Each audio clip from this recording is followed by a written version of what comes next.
Balaghat news के प्रायोजक है Enigma Automobiles, the new age of electric vehicle. मात्र 5 रुपए में 85 किलोमीटर चलने वाली भारत की सबसे स्कूली स्कूटर। फाइनेंस एवं एक्सचेंज की सुविधा उपलब्ध। No petrol, no licence, no pollution, no registration, comfortable and eco friendly scooter. संपर्क करें Sunil bike motors, Gondia road, FCI गोदाम के सामने, कोसनी, बालाघाट। Contact detail 9424969460 8770029001।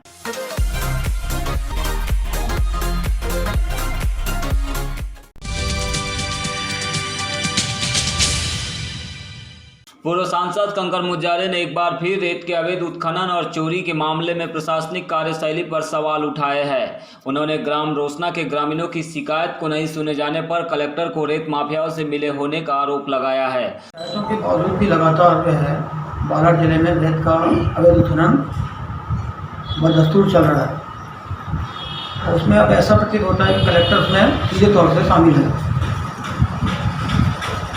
तो कलेक्टर के पास कोई अगर ज्ञापन लेके जा रहा है तो कलेक्टर उनके ज्ञापन पे कोई ध्यान भी नहीं दे रहा है और डांट रहा है, डरा रहा है उनको, बोलता चैम्बर से बाहर चले जाओ।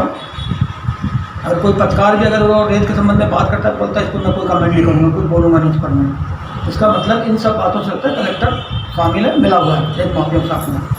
मुंजारे ने कहा है कि रेत चोरी के लिए नए नए रास्ते तैयार किए जा रहे हैं, जिससे आगामी समय में वैनगंगा की बाढ़ से रोसना गांव बर्बाद हो जाएगा।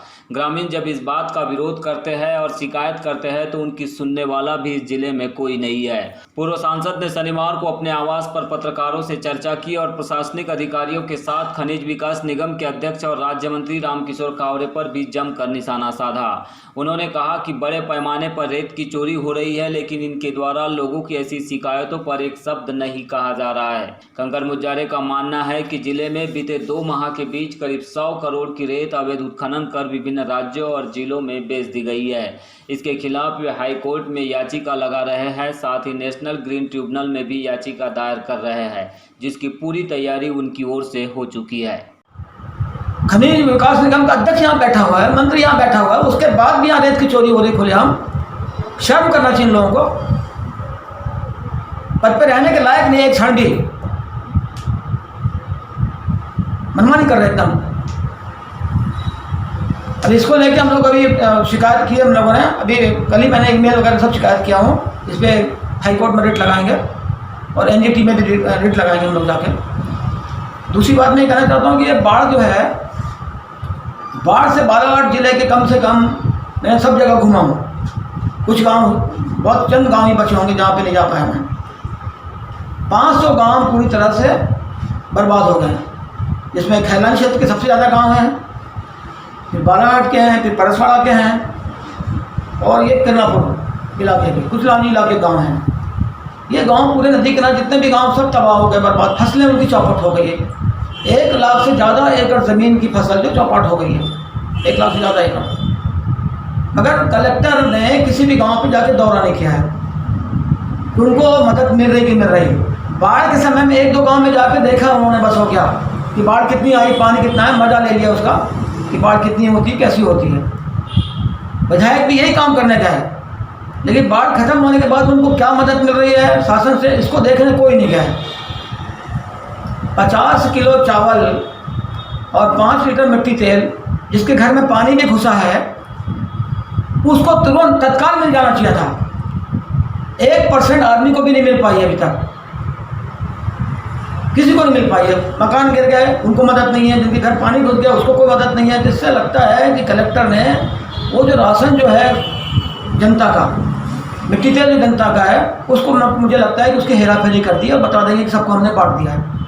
हेराफेरी कर दी उसकी, किसी को भी नहीं मिला। एक कुमारी में नहीं मिला है, भटेरा में नहीं मिला है, खैरी में नहीं मिला है, जापुर में नहीं मिला है। उधर आपका सावरी, खैरी, चुटिया, आपका भौरगढ़, ये किसी भी इलाके में नहीं मिल पाया। घोटी सबसे ज़्यादा तबाह बर्बाद है, कहीं नहीं मिल पाया किसी को 2 महीने से। और यहाँ पे मतलब मुझे लग रहा है कि कम से कम अभी मेरा जो डाटा आया है, जो मैंने मंगाया हूँ, 100 करोड़ से ज़्यादा की रेत उन्होंने चोरी करके बेच दी। 100 करोड़ की ज़्यादा की रेत चोरी करके बेच दी उन्होंने, ये 2 महीने में। ये हालात यहाँ पे। रजत पाठक लोगों को कारें दे रहा है, गिफ्ट कर रहा है कार, अधिकारियों को कार दे रहा है, जो उसको लगता है इसको गाड़ी देना उसको गाड़ी दे रहा है, कार दे रहा है, ऐसे कर रहा है रजत पाठक। और मुझे लगता है कि ये जो रजत पाठक है इतना अनपढ़ आदमी है, कोई उसकी हैसियत नहीं है, कुछ भी नहीं है।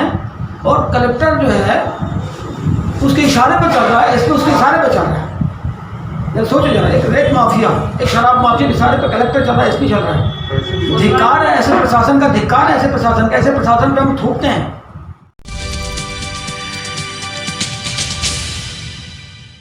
प्रधानमंत्री किसान सम्मान योजना के अंतर्गत किसानों को साल में 6,000 रुपये की राशि 3 समान किस्तों में प्रदान की जा रही है। अब मध्य प्रदेश के मुख्यमंत्री शिवराज सिंह चौहान ने भी प्रधानमंत्री किसान सम्मान योजना के हितग्राहियों के लिए मुख्यमंत्री किसान कल्याण योजना बनाकर उनके खाते में साल में 4,000 रुपये की राशि 2 समान किस्तों में देने की शुरुआत कर दी है। प्रदेश के किसानों को साल में कुल 10,000 रुपये की राशि मिलेगी। मुख्यमंत्री चौहान द्वारा प्रारंभ की गई यह योजना किसानों के चेहरे पर मुस्कान लाएगी और उनका जीवन भी खुशहाल बनाएगी। यह बातें मध्य प्रदेश शासन के राज्य मंत्री रामकिशोर कावरे ने आज 26 सितंबर को कलेक्ट्रेट सभाकक्ष में मुख्यमंत्री किसान कल्याण योजना के हितग्राहियों को चेक प्रदान करने के अवसर पर कही। इस दौरान अन्य जनप्रतिनिधि और कलेक्टर भी मौजूद रहे।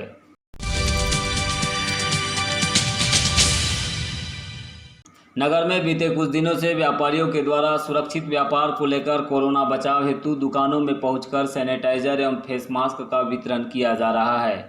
साथ ही त्रिकटु काढ़ा का वितरण कर व्यापारी और ग्राहकों को कोरोना संक्रमण से लड़ने में मदद मिले, ऐसे प्रयास भी किए जा रहे हैं। इसी क्रम में युवा व्यापारियों की टीम ने नगर के दुकानों एवं रास्तों में जागरूकता फैलाते हुए मास्क का वितरण किया और शील्ड भी बांटी। व्यापारियों ने यह कार्य हनुमान चौक, कालीपुतली चौक, भरवेली, गुजरी चौक जैसे व्यापार के प्रमुख स्थानों पर अंजाम दिया।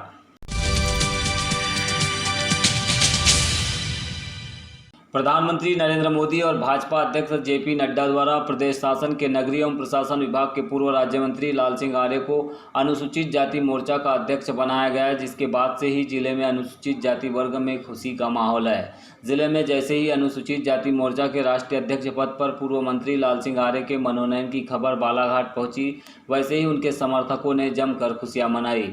भाजपा कार्यालय के सामने अनुसूचित जाति वर्ग का प्रतिनिधित्व करने वाले भाजपा नगर मंत्री सिद्धांत पाटिल के नेतृत्व में अनुसूचित जाति के युवाओं द्वारा अनुसूचित जाति मोर्चा का पूर्व मंत्री लाल सिंह आर्य को राष्ट्रीय अध्यक्ष बनाए जाने पर जमकर आतिशबाजी की और मिठाई खिलाकर एक दूसरे का मुंह मीठा किया।